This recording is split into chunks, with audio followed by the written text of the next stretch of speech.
मैं सत्यवान आर्य, सह आचार्य, बाबू शोभाराम राजकीय कला महाविद्यालय अलवर। प्रिय विद्यार्थियों, हम निर्गुण ज्ञानाश्रय शाखा के प्रतिनिधि कवि कबीरदास जी की कविता को पढ़ रहे थे और समझ रहे थे। उनके जो पद हैं वे बहुत ही ज्ञानवर्धक हैं और विभिन्न विचार उनमें व्यक्त किए गए हैं। तो मैं अगला पद पढ़ रहा हूँ। आशा है आप ध्यान से सुनेंगे और समझेंगे।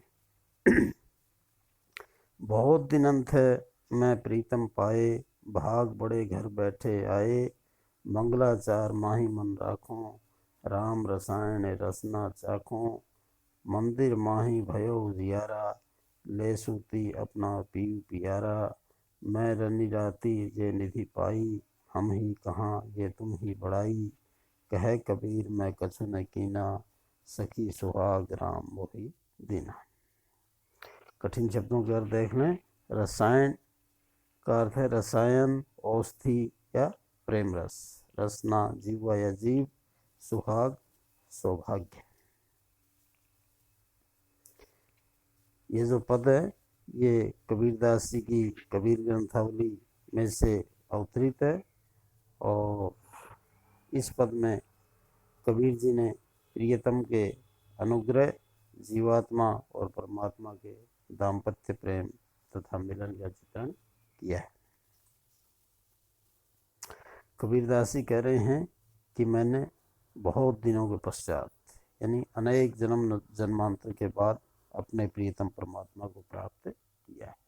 यानी अपने मन मंदिर में उस परमपिता परमात्मा की अनुभूति की है। कबीर क्योंकि निर्गुण या निराकारवादी हैं, इसलिए वे परमात्मा की अनुभूति मन मंदिर में कर सकते हैं। आँखों से नहीं उनका दर्शन हो सकता। अनेक जन्मांतर के कष्ट भोगने के पश्चात मुझे ये शुभ अवसर प्राप्त हुआ है तथा मेरा यह परम सौभाग्य है कि परमात्मा स्वयं घर बैठे, यानी मुझे अपने शरीर के अंदर ही उनकी अनुभूति हुई है।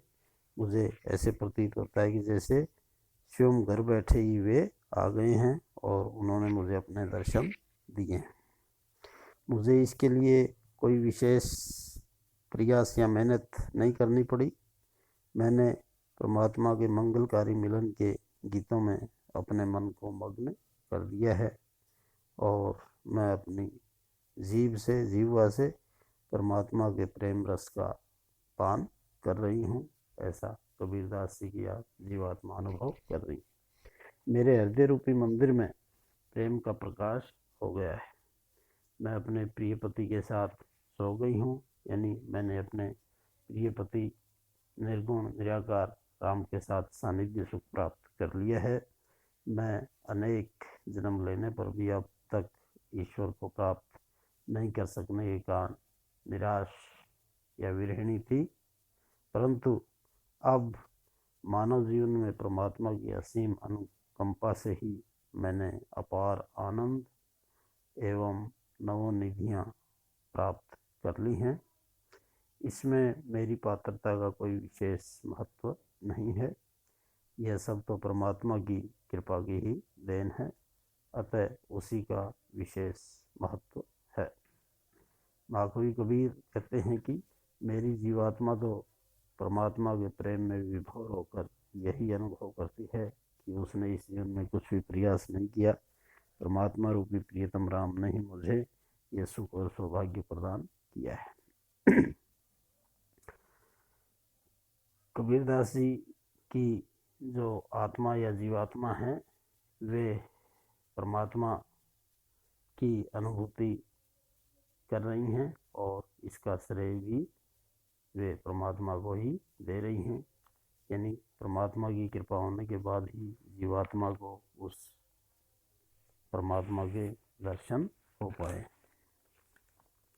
अगला पद देखें। संतो भाई आई ज्ञान की आंधी रे, भ्रम की टाटी सब उड़ानी, माया रहे न बांधी रे। दुतित की दोई फूनी गिरानी, मोह बलिंडा टूटा।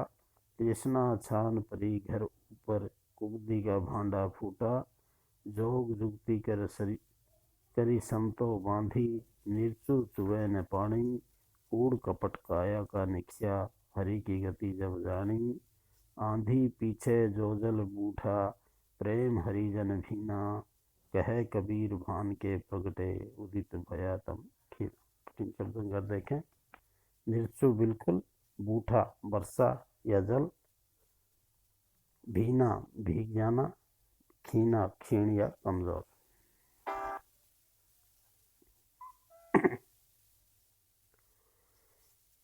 इस पद के रचयिता कबीरदास जी हैं।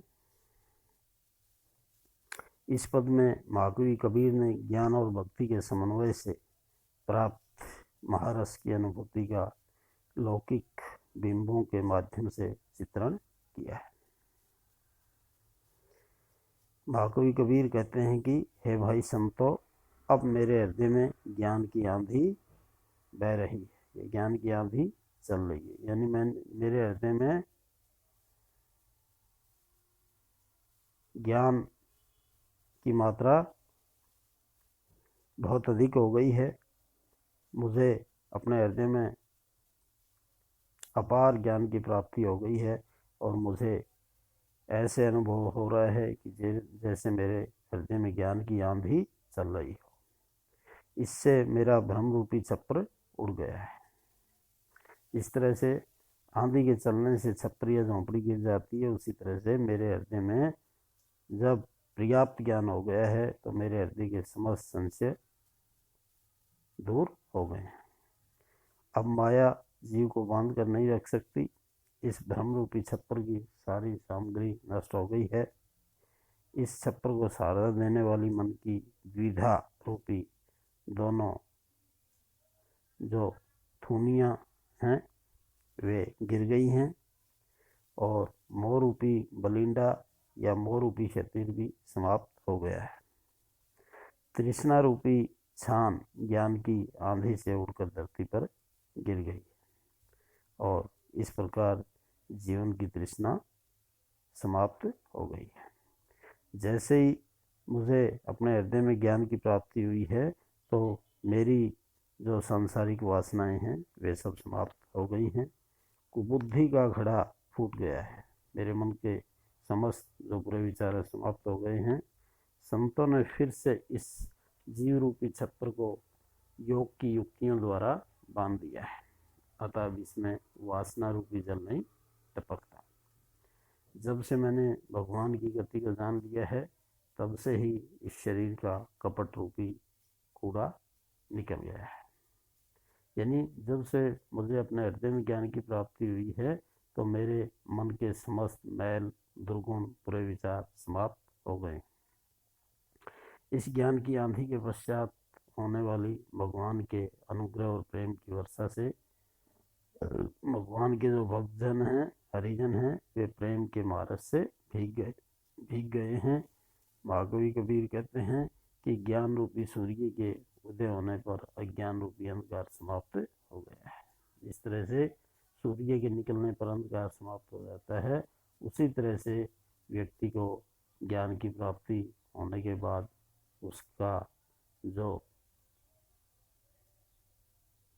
उसके जो बुरे विचार या जो अज्ञान कारक विचार हैं वे सब समाप्त हो जाते हैं। सांग रूपक और रूप का अतिशयोक्ति अलंकारों का प्रयोग, लौकिक बिंबों का भी प्रयोग और कबीरदास जी की दार्शनिक मान्यता का यह प्रतिनिधि पद है। विद्यार्थी अगला पद देखें। मन रे जागत रहिए भाई, गाफिल होई बसत मति खोवे, चोर मुसे घर जाई, सठ चक्कर की कनक कोठड़ी, बसत भाव है सोई, ताला कुंजी कुफल के लागे, उघरत बार न होई, पंच पहरुआ सोई गए हैं, बसते जागरण लागी, जीवा झुना मरण व्यापे, कुछ नाही गगन मंडली लो लागी, करत विचार मन ही मन उपजी, ना कहीं गया न आया, कहे कबीर संसार सब छूटा, राम रतन धन पाया। कठिन शब्दों का अर्थ देखें। गाफिल का अर्थ है लापरवाह या असावधान। संशा संशय या भ्रम। यह पद कबीरदास जी द्वारा रचित है और इस पद में कबीर जी ने ईश्वर प्रेम की जागृति का चित्रण किया है। कबीरदास जी अपने मन को सावधान करते हुए कह रहे हैं कि हे मेरे मन, तुम जागते रहो, मन रहे जागत रहिए भाई।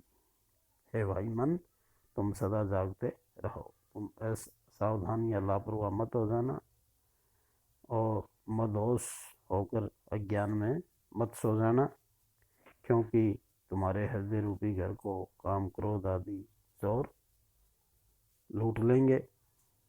6 चक्रों की ये तुम्हारी सोने की जो बहुमूल्य कोठरी है, उसी में तुम्हारा वास्तविक शुद्ध चैतन्य यानी परमात्मा निवास करता है।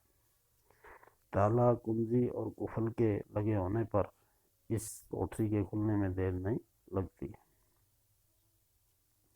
हृदय में ईश्वर प्रेम जागृत होने पर 5 ज्ञानेंद्रियों रूपी पहरेदार सो जाते हैं और विशुद्ध ज्ञान स्वरूप आत्मा जागने लगती है। जब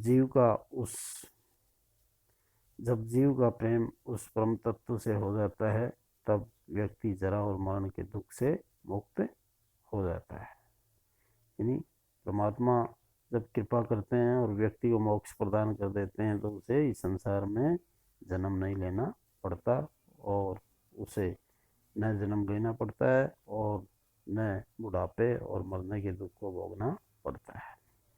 चिंतन करते करते हृदय में ही परम तत्व के ज्ञान का उदय होता है। वह कहीं बाहर से नहीं आता जाता। महाकवि कबीर कहते हैं कि ईश्वर के प्रेम से मेरे मन का सारा भ्रम दूर हो गया है तथा मैंने राम रूपी रतन धन प्राप्त कर लिया है। कबीरदास ये कहने का अर्थ यही है कि जैसे ही उन्हें अपने हृदय में ज्ञान की प्राप्ति हो जाती है, तो उन्हें ऐसे लगता है कि उन्होंने राम रूपी रतन धन को प्राप्त कर लिया है और अब उनके मन के समस्त संशय या जो भ्रम है वे दूर हो गए। काया योग के प्रतीकों का प्रयोग किया है। सांग रूपक अलंकार का भी प्रयोग हुआ है।